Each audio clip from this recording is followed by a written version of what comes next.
ಎಷ್ಟೊತ್ತಿಗೆ ಅರ್ಥ ಆಗ್ಲತ್ತದ? ಹಲ್ಲೆಲೂಯಾ. ಒಬ್ಬ ಬಿತ್ತುವ ಮನುಷ್ಯ ಹೊಲದಾಗ ಹೋಗಿ ಬೇಳೆ ಬಿತ್ತಿದಾಗ ಅವನು ಸುತ್ತ ಬೇರೆ ಹಾಕ್ತಾನ, ಔಷಧಿಗಳಾಗ್ತಾನ, ನೀರುಗಳಾಗ್ತಾನ, ಅದು ಬೆಳೀತದ. ಬೆಳೆದಾಗ ಏನಾಗ್ತದ ಗೊತ್ತಾ? ಒಂದು ದಂಟು ಬೆಳೆದಿರ್ತಕ್ಕಂಥ ಸಸಿ ಅದು ಏನಾಗಿತ್ತಂತ ಸ್ವಲ್ಪ ಕೆಳಗ ಬಾಗಿತ್ತು. Hallelujah, hallelujah. ಏನಾಗಿತ್ತಂತದು? ಏನಾಗಿತ್ತಂತ? ಒಂದು ದಂಟು ಕೆಳಗ್ ಬಿದ್ದಿತ್ತಂತ. ಯಜಮಾನ್ ಬರ್ಲತ್ತನ ನೋಡ್ರಿ, ಒಂದು ಎಕರೆ ಹೊಲದಾಗ ಸಾವಿರಾರು ದಂಟುಗಳಿರ್ತವ, ಸಾವಿರಾರು ದಂಟುಗಳಿರ್ತದ. ಬೆಳೀತದ, ಸಾವಿರಾರು ದಂಟುಗಳು ಬೀಜಗಳಿರ್ತದ.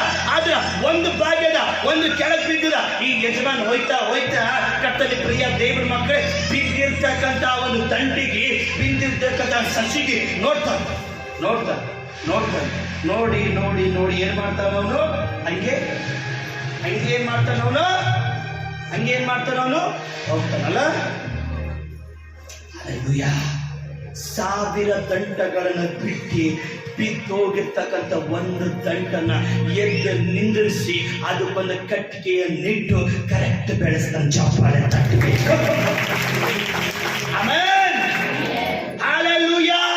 ಯಾರು ದೇವರ ಮನೆ ಒಳಗೆ ಇರ್ತೀರೋ, ಯಾರು ಆತ್ಮನ ಆಲಯದಾಗ ಇರ್ತೀರೋ, ಯಾರು ವಾಕ್ಯ ಪ್ರಕಾರ ಜೀವಿಸ್ತೀರೋ, ಆ ಒಂದು ವ್ಯಕ್ತಿ, ಆ ಒಂದು ದಂಟು ಬಿದ್ದು ಹೋಗ್ಲತ್ತೂ ಕೂಡ ದೇವರು ತನ್ನ ಸೇವಕರ ಮುಖಾಂತರ ಎಬ್ಬಿಸಿ ನಿಲ್ಲಿಸ್ತಾರೆ. ಚಪ್ಪಾಳೆ ತಟ್ಟಬೇಕು. ಈಗ ನೀನು ಬೀಳ್ತಾ ಇದೆಯೇನೋ, ಪ್ರಾರ್ಥನೆ ಕಡಿಮೆ ಆಗಿಲ್ಲೇನೋ, ಸಾಲಗಳು ಹೆಚ್ಚಾಗಿದೆಯೋ, ಗರ್ಭಫಲ ಇಲ್ಲೇನೋ, ಮಾತೇನು, ಭಯ ಪಡಬೇಡ. ಎಲ್ಲಿ ಬಿದ್ದಿದೋ ದೇವರ ಅಲ್ಲಿಗೆ ಎಬ್ಬಿಸ್ತಾರೆ. ಗಟ್ಟಿಯಾಗಿ ಚಪ್ಪಾಳೆ ತಟ್ಟಬೇಕು. ಇದು ನನ್ನ ಸಾಕ್ಷಿ. ಎಲ್ಲಿ ಬೀಳ್ಸಿದ್ರೋ, ಎಲ್ಲಿ ಬಿದ್ದಿದ್ರೋ, ಎಲ್ಲಿ ಬೈದಿದ್ರೋ, ಎಲ್ಲಿ ಸ್ಟಾಪ್ ಮಾಡಿದ್ರೋ ಅದೇ ಸ್ಥಳ ದೇವರ ಸ್ಥಾನ. ಗಟ್ಟಿಯಾಗಿ ಚಪ್ಪಾಳೆ ತಟ್ಟಬೇಕು.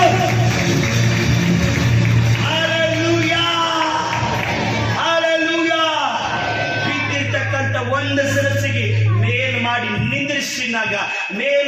ನಿಂದಿರಿಸಿನಾಗ ಇದ್ದಂತ 1000 ದಂಟುಗಳಿಗಿಂತ ಈ ಒಂದು ದಂಟಿಗೆ ಬೀಜಗಳ ಚಿಕ್ಕಂದ. ಚಪ್ಪಳೆ ತರಬೇಕು.